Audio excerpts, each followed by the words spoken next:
ಪ್ರಿಯರಾದವರೇ, ಯೇಸುಕ್ರಿಸ್ತನ ನಾಮದಲ್ಲಿ ನಿಮಗೆ ನನ್ನ ಪ್ರೀತಿಯ ವಂದನೆಗಳು. ಹೇಗಿದ್ದೀರಾ? ಚೆನ್ನಾಗಿದ್ದೀರಾ?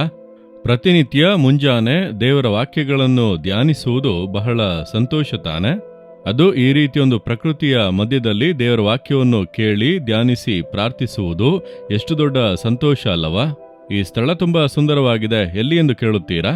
ಮಿಡಲ್ ಈಸ್ಟ್ ದೇಶಗಳಲ್ಲಿ ಒಮಾನ್ ಎಂಬಂತ ಒಂದು ದೇಶ ಇದೆ ಅಲ್ಲ, ಅದರಲ್ಲಿ ಮಸ್ಕತ್ ಪಟ್ಟಣದ ಒಂದು ಸಮುದ್ರ ಭಾಗ. ಇದು ಅರಬ್ಬಿ ಸಮುದ್ರದ ತೀರದಲ್ಲೇ ಒಂದು ಪಟ್ಟಣ ಇದೆ. ನೋಡುವುದಕ್ಕೆ ಬಹಳ ಸುಂದರವಾದ ದೇಶ ಇದು. ಒಂದು ಕಡೆ ಸಮುದ್ರ, ಇನ್ನೊಂದು ಕಡೆ ಬೆಟ್ಟಗಳು, ಅದರ ಮಧ್ಯೆ ದೊಡ್ಡ ದೊಡ್ಡ ಪಟ್ಟಣಗಳು. ನೋಡುವುದಕ್ಕೆ ಬಹಳ ಸುಂದರವಾಗಿದೆ. ಇಲ್ಲಿಂದ ನಿಮ್ಮೊಟ್ಟಿಗೆ ಮಾತನಾಡುವುದು ನನಗೆ ಬಹಳ ಸಂತೋಷ. ಸರಿ, ದೇವರು ಇಂದು ನನಗೆ ಯಾವ ವಾಕ್ಯವನ್ನು ಇಟ್ಟಿದ್ದಾರೆ ಎಂದು ಅಂದುಕೊಳ್ಳುತ್ತೀರಾ? 1 ಯೋಹಾನ 3ನೇ ಅಧ್ಯಾಯ 16ನೇ ವಾಕ್ಯ, ಕ್ರಿಸ್ತನು ನಮಗೋಸ್ಕರ ತನ್ನ ಪ್ರಾಣವನ್ನು ಕೊಟ್ಟದ್ದರಲ್ಲಿಯೇ ಪ್ರೀತಿ ಇಂಥದ್ದೆಂದು ನಮಗೆ ತಿಳಿದು ಬಂದದ. ಪ್ರೀತಿ, ಒಬ್ಬರ ಮೇಲೆ ಪ್ರೀತಿ ಇಟ್ಟಿದ್ದೇವೆಂದು ಹೇಳಿದರೆ, ನಾನು ನಿನ್ನನ್ನು ಪ್ರೀತಿಸುತ್ತೇನೆಂದು ಹೇಳಿದರೆ ಮಾತ್ರ ಸಾಲದು. ಆ ಪ್ರೀತಿಯನ್ನು ತೋರಿಸುವುದಕ್ಕೆ ಏನಾದರೂ ಮಾಡಿದರೆ ಮಾತ್ರವೇ ನಿಜವಾಗಿ ಇವರು ಪ್ರೀತಿಸುತ್ತಾರೆ ಎಂಬುದಾಗಿ ಹೇಳುತ್ತೇವೆ. ಹೌದು ತಾನೆ? ನಾನು ನಿನ್ನನ್ನು ಪ್ರೀತಿಸುತ್ತೇನೆ ಎಂದು ಹೇಳುತ್ತಿದ್ದರೆ ಸುಮ್ಮನೆ ಹೇಳುತ್ತಾ ಇದ್ದೀರಿ ಎಂಬುದಾಗಿ ಅನ್ನುತ್ತೇವೆ. ಅಂದ್ರೆ ಏನಾದರೂ ಒಂದು ಗಿಫ್ಟ್, ಒಂದು ವಸ್ತುವನ್ನು ತೆಗೆದುಕೊಟ್ಟು ಪ್ರೀತಿಯನ್ನು ತೋರಿಸುವುದು. ಅಂದರೆ ಕೊಡದೆ ಪ್ರೀತಿಯನ್ನು ತೋರಿಸುವುದಕ್ಕೆ ಸಾಧ್ಯವಿಲ್ಲ. ಏನಾದರೂ ಕೊಟ್ಟೆ ಪ್ರೀತಿಯನ್ನು ತೋರಿಸಬೇಕು ಎಂಬುದು ನಮ್ಮ ಲೋಕದಲ್ಲಿರುವಂತಹ ಒಂದು ಪದ್ಧತಿ. ಈಗ ಯೇಸು ನಮ್ಮ ಮೇಲೆ ಪ್ರೀತಿ ಇಟ್ಟಿದ್ದಾನೆ ಅಂದರೆ ಪ್ರೀತಿಸುತ್ತೇನೆ ಎಂಬುದಾಗಿ ಆತನು ಸುಮ್ಮನೆ ಹೇಳಲಿಲ್ಲ. ತನ್ನ ಜೀವವನ್ನೇ ನಮಗಾಗಿ ಶಿಲುಬೆಯಲ್ಲಿ ಕೊಟ್ಟು, ನಾನಿನನ್ನು ಪ್ರೀತಿಸುತ್ತೇನೆ ಮಗನೇ ಮಗಳೆಂದು ಹೇಳುತ್ತಾರೆ. ನಿಮಗಾಗಿಯೇ ಮಗನೇ ಮಗಳೇ, ಏಸು ಶಿಲುಬೆಯಲ್ಲಿ ಮೊಳೆ ಹೊಡೆಯಲ್ಪಟ್ಟವನಾಗಿ ಶಿಲುಬೆಯಲ್ಲಿ ತೂಗಿ ರಕ್ತ ಸುರಿಸಿ ತನ್ನ ಜೀವವನ್ನೇ ನಿಮಗಾಗಿ ಕೊಟ್ಟನು, ನಿಮ್ಮನ್ನು ಪ್ರೀತಿಸುವುದನ್ನು ತೋರ್ಪಡಿಸುವುದಕ್ಕೆ. ನನ್ನ ಮೇಲಿರುವ ಪ್ರೀತಿಗಾಗಿ ಯಾಕೆ ಆತನು ಸಾಯಬೇಕು? ನಮ್ಮ ಪಾಪ ಶಾಪಗಳನ್ನು ಶಿಲುಬೆಯಲ್ಲಿ ಹೊತ್ತನು. ನರಕದ ಬೆಂಕಿಯಿಂದ ನಮ್ಮನ್ನು ಕಾಪಾಡಲು ಶಿಲುಬೆಯಲ್ಲಿ ಸತ್ತನು. ಸಾಧು ಸುಂದರ್ ಸಿಂಗ್ ಎಂಬಂತ ಒಬ್ಬ ದೇವ ಮನುಷ್ಯರು ಇದ್ದರು. ಅವರು ಪಂಜಾಬಿಗೆ ಸೇರಿದವರು. ಅವರು ರಕ್ಷಿಸಲ್ಪಟ್ಟು ಯೇಸುವನ್ನು ಅರಿತುಕೊಂಡು ಅವರು ಯೇಸುವನ್ನು ಹಿಂಬಾಲಿಸುವವರಾಗಿ ಬದಲಾದರು.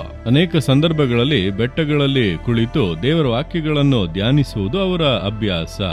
ಒಮ್ಮೆ ಒಂದು ಕಾಡಿನಲ್ಲಿ ಒಂದು ಬೆಟ್ಟದ ಮೇಲೆ ಕುಳಿತು ಅವರು ವಾಕ್ಯವನ್ನು ಧ್ಯಾನಿಸುತ್ತಾ ಇರುವಾಗ ಆ ಬೆಟ್ಟದ ಕಾಡಿನ ಭಾಗದಲ್ಲಿ ಬಿದಿರು ಮರಗಳು ಒಂದಕ್ಕೊಂದು ಉಜ್ಜಿಕೊಂಡು ಬೆಂಕಿ ಹತ್ತಿಕೊಂಡಿತು. ಕಾಡ್ಗಿಚ್ಚು ಎಂಬುದಾಗಿ ಹೇಳುತ್ತೇವಲ್ಲ, ಆ ಬೆಂಕಿ ಹತ್ತಿಕೊಂಡಿತು, ಫಾರೆಸ್ಟ್ ಫೈರ್. ಆ ಬೆಂಕಿ ಹಾಗೆ ಉರಿಯುವಾಗ ಅಲ್ಲಿ ಎತ್ತರದಲ್ಲಿ ಪಕ್ಷಿಯ ಒಂದು ಗೂಡು ಇತ್ತು. ಆ ಬೆಂಕಿ ಹಾಗೆ ಹರಡುತ್ತಾ ಹೋಗುವಾಗ ಆ ಗೂಡಿನೊಳಗೆ ಕೆಲವೊಂದು ಮರಿಗಳು ಶಬ್ದ ಮಾಡುವುದಕ್ಕೆ ಆರಂಭಿಸಿದವು. ದೊಡ್ಡ ಆಪತ್ತು ಬಂದಿತ್ತು ಎಂಬುದಾಗಿ ಅವು ಶಬ್ದ ಮಾಡುತ್ತಾ ಇವೆ. ಆ ಮರಿಗಳು, ಚಿಕ್ಕ ಮರಿಗಳು, ಅದು ಅಲ್ಲಿಂದ ತಪ್ಪಿಸಿಕೊಳ್ಳಲಾಗದು. ಬೆಂಕಿಯನ್ನು ಸ್ವಲ್ಪ ಸಮಯದಲ್ಲಿ ಹತ್ತಿಕೊಳ್ಳುತ್ತದೆ. ಸಾಧು ಸುಂದರ್ ಸಿಂಗ್ ನೋಡುತ್ತಾರೆ, ಸಹಾಯ ಮಾಡೋಣ ಎಂಬುದಾಗಿ ಹೋದರೆ ಸುತ್ತಲೂ ಬೆಂಕಿ ಉರಿಯುತ್ತಾ ಇದೆ, ಹತ್ತಿರ ಹೋಗಲು ಆಗುವುದಿಲ್ಲ. ಏನ್ ನಡೆಯುತ್ತದೆ ಎಂದು ನೋಡುವಾಗ ಮರಿಗಳ ಶಬ್ದವನ್ನು ಕೇಳಿ ತಾಯಿ ಪಕ್ಷಿ ಎಲ್ಲಿಂದ ಬಂದು ಬಿಟ್ಟಿತು. ಅದು ಆ ಮರವನ್ನು ಸುತ್ತಿ ಹಾರಾಡುತ್ತಾ ಇದೆ. ಯಾಕಂದ್ರೆ ಅದು ಚಿಕ್ಕ ಪಕ್ಷಿ. ಮಕ್ಕಳನ್ನು ಹೊತ್ತುಕೊಂಡು ಹೋಗಿ ಕಾಪಾಡುವಷ್ಟು ಆ ಒಂದು ಪಕ್ಷಿಗೆ ಬಲ ಇಲ್ಲ. ಆದ್ದರಿಂದ ನನ್ನ ಮರಿಗಳು ಸಾಯುತ್ತವಲ್ಲ ಎಂಬುದಾಗಿ ಒಂದು ರೀತಿ ಶಬ್ದ ಮಾಡಿಕೊಂಡು ಸುತ್ತ ಹಾರಾಡುತ್ತಾ ಇದೆ. ಇವರು ಏನ್ ನಡೆಯುತ್ತದೋ ಎಂಬುದಾಗಿ ಪರಿತಾಪದಿಂದ ನೋಡುತ್ತಾ ಇದ್ದರು. ಬೆಂಕಿಯ ಗೂಡಿನ ಸಮೀಪಕ್ಕೆ ಬರುವಾಗ ತಾಯಿ ಪಕ್ಷಿ ಆ ಗೂಡಿನೊಳಗೆ ಹೋಗಿ ಕೂತುಕೊಂಡಿತು. ಗೂಡಿಗೆ ಬೆಂಕಿ ಹತ್ತಿಕೊಂಡಿತು. ತಾಯಿ ಪಕ್ಷಿ ಸುಟ್ಟು ಹೋಗಿ ಹಾಗೆ ಕೆಳಗಡೆ ಬಿದ್ದಿತು. ಸಾಧು ಸುಂದರ್ ಸಿಂಗ್ ಹತ್ತಿರ ಹೋಗಿ ಅದನ್ನು ಹಾಗೆ ತಟ್ಟಿ ನೋಡಿದಾಗ ಆ ತಾಯಿ ಪಕ್ಷಿ ಸತ್ತು ಬಿದ್ದಿತ್ತು.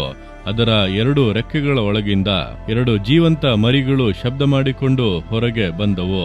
ತನ್ನ ಮರಿಗಳನ್ನು ಕಾಪಾಡಲು ತನ್ನ ಜೀವವನ್ನೇ ಆ ಪಕ್ಷಿ ಕೊಟ್ಟಿತು.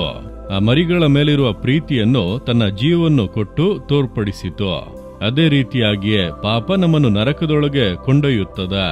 ನರಕ ಎಂಬುದು ಬೆಂಕಿಯ ಸಮುದ್ರ. ಆ ಬೆಂಕಿಯ ಸಮುದ್ರದಿಂದ ನಮ್ಮನ್ನು ಕಾಪಾಡಲು ಯೇಸು ಶಿಲುಬೆಯಲ್ಲಿ ತನ್ನ ಜೀವನ್ನೇ ಕೊಟ್ಟನು. ಎಷ್ಟು ಪ್ರೀತಿಯುಳ್ಳ ದೇವರಲ್ಲವ? ಆ ಪ್ರೀತಿಯುಳ್ಳ ದೇವರನ್ನು ನೀವು ಸ್ವಂತ ಮಾಡಿಕೊಂಡರೆ ನರಕದಿಂದ ತಪ್ಪಿಸಿಕೊಂಡು ಮರಣದ ನಂತರ ಪರಲೋಕದಲ್ಲಿ ಯೇಸುವಿನೊಂದಿಗೆ ಬಾಳಬಹುದು. ಆದ್ದರಿಂದ ಮನುಷ್ಯನನ್ನು ನರಕದಿಂದ ತಪ್ಪಿಸಿ ಪರಲೋಕ ಭಾಗ್ಯವನ್ನು ಕೊಡಲು ಜೀವವನ್ನೇ ಕೊಟ್ಟಂತ ಒಬ್ಬನೇ ಒಬ್ಬನು ಯೇಸು ಮಾತ್ರವೇ. ಆತ ನಿಮ್ಮನ್ನು ಎಷ್ಟು ಪ್ರೀತಿಸುತ್ತಾನೆ ಯೇಸುವೆ. ಇಷ್ಟರ ಮಟ್ಟಿಗೆ ನನ್ನ ಮೇಲೆ ಪ್ರೀತಿ ತೋರಿದಿರಾ, ಆ ಪ್ರೀತಿಗೆ ನನ್ನನ್ನು ಒಪ್ಪಿಸುತ್ತೇನೆಂಬುದಾಗಿ ಒಪ್ಪಿಸಿ ಕೊಡುವಿರಾ? ಹಾಗಾದರೆ ತನ್ನ ಜೀವವನ್ನೇ ಕೊಟ್ಟಂತ ದೇವರು ಸೌಖ್ಯ ಕೊಡುವುದಿಲ್ಲವಾ? ಅವಶ್ಯಕತೆ ಸಂಧಿಸುವುದಿಲ್ಲವಾ?